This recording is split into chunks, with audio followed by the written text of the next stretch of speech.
Hallelujah! সবাইকে জয় যিশু ঈশ্বরের গৌরব হোক। আমরা রোজ যেমন আশীর্বাদে প্রার্থনাতে আসি, আজকেরও পিতার আশীর্বাদে আসতে পেরেছি, তো আমরা প্রার্থনাতে যাব। সর্বশক্তিমান ঈশ্বর পিতা, তোমার মহানামে ধন্যবাদ করি পিতা। স্বর্গপিতার সিংহাসন পিতৃ পাদবীর তোমার চরণতল নিয়ে অসংখ্য ধন্যবাদ করি পিতা। পিতাকে সর্বদা যে সকল সুন্দর ইউটিউব ফেসবুকে যারা দেখছে পিতাকে অনলাইনে মধ্যে তাদেরকে তুমি মহাম আশীর্বাদ করো পিতাকে, তাদেরকে তুমি কৃপা করো পিতা। যারা বিশেষ করে দেশ বিদেশের মধ্যে গভর্নমেন্ট জবের মধ্যে কাজের মধ্যে রয়েছে তাদের জন্য প্রার্থনা তুমি ব্রাশ্য করার কথা, তাদেরকে তুমি সুরক্ষিত রাখো পিতাকে। তোমার বচনে বলেছে পিতাকে মতিলিখিত সুসমাচার তার সাথে সাথে যাত্রা করে দেবে, অনশন করবে, তার আঘাত করো তোমার জন্য খুলে দেবে। রোমিও তার 10 পিতাকে 11 পদে প্রভু তোমার বচনে বলেছে, কেননা শাস্ত্র বলে যে কেউ তাহার উপরে বিশ্বাস করে সে লজ্জিত হইবে না। হালেলুইয়া! আমার বিশ্বাস পিতাকে যে সকল সন্তানরা যারা পবিত্র বচন শুনছে তাদের মধ্যে থেকে তুমি সমস্ত কুচিন্তা ব্যভিচারতা আমি ক্যান্সেল করি এবং সমস্ত লজ্জিত আত্মা আমি ক্যান্সেল করি যিশুর মধ্যে, তাদেরকে তুমি আশীর্বাদে পরিণত করবে। তাই এই প্রার্থনা সে মিষ্টি মহান যিশু নাম থেকে ছিলাম আমেন আমেন। তো তেমনি যে সর্বদাই প্রভুর বচন দ্বারা যখন আমরা বাক্য দ্বারা যখন আমরা আসি, পিতা আমাদেরকে নতুন নতুন ভাবে পিতা শিখায়, নতুন নতুন ভাবে আমাদের পিতা শিখায়, তাই না? তো তেমনি এখানে প্রভুর বচন বলছে যে 2 করন্থীয় তার 7 অধ্যায় 2 পদে প্রভুর বচন কি বলছে আমরা শুনবো। তোমরা আমাদিগকে মনে স্থান দাও,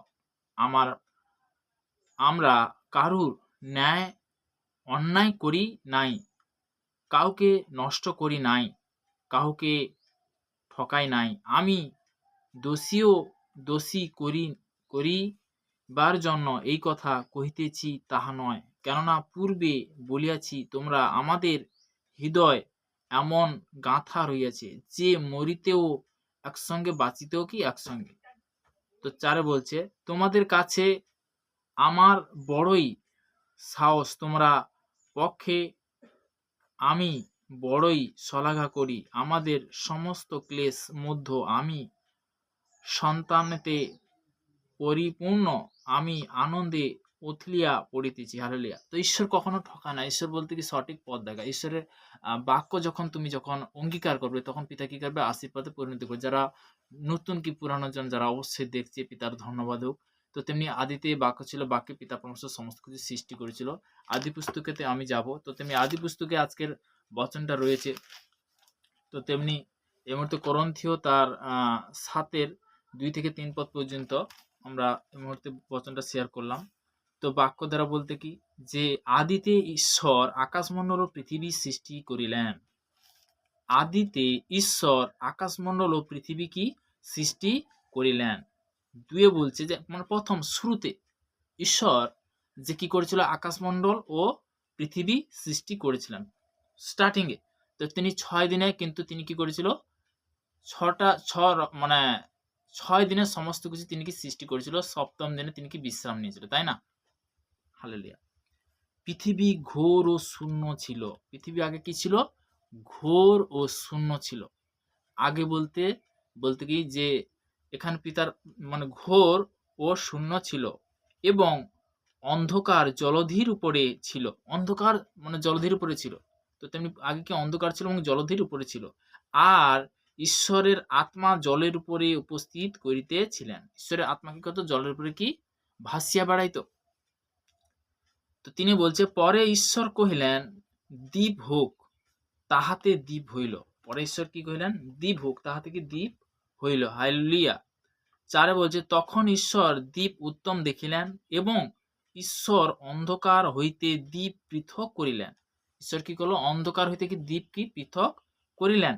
আর ঈশ্বর দ্বীপের নাম দিবস ও অন্ধকারের নাম রাত্রি রাখিলেন। বলতে এখানে প্রভুর বচন বলছে যে আর ঈশ্বর দ্বীপের নাম দিবস ও সন্ধ্যাকালের নাম রাত্রি রাখিলেন। এখানে যে একটা বাক্য মধ্যে আমাদের জানতে হবে, সন্ধ্যাকালে আমরা সবাই জানি যে 12 ঘন্টার পরে দিন আর রাত হয়। তো তেমনি আমার পিতা পরমেশ্বর বলতে কি যে তিনি সৃষ্টি করেছে, তো তেমনি তিনি বচন দ্বারা কি বলছে এখানে আর 5 বলছে 5 পদে, আর ঈশ্বর দ্বীপের নাম দিবস ও সন্ধ্যা বলছে ও অন্ধকারের নাম রাত্রি রাখিলেন। আর সন্ধ্যা ও প্রাতঃকাল হইলে প্রথম দিবস রাখিলেন। সন্ধ্যা ও প্রাতঃকাল মানে 6টার পরে। যে সন্ধ্যা বলতে কি যখন আমরা সূর্য যখন অস্ত যখন যায়, মানে অস্ত এবং উদয়, তাই না? তো অস্ত যখন যায়, উদয় যখন ওঠে বলতে কি সকালে, এবং অস্ত যখন যায় তখন বলতে কি সেটা রাত্রি। ঈশ্বর স্বয়ং ঈশ্বর তখনই বলতে কি সেই রাত্রি, এখানে কি বলছে, আর ঈশ্বর দ্বীপের আর ঈশ্বর দ্বীপের নাম দিবস ও সন্ধ্যা অন্ধকারের নাম রাত্রি রাখিলেন। তো রাত্রি রাখিলেন। আর সন্ধ্যা ও প্রাতঃকাল হইলে প্রথম দিবস হইল।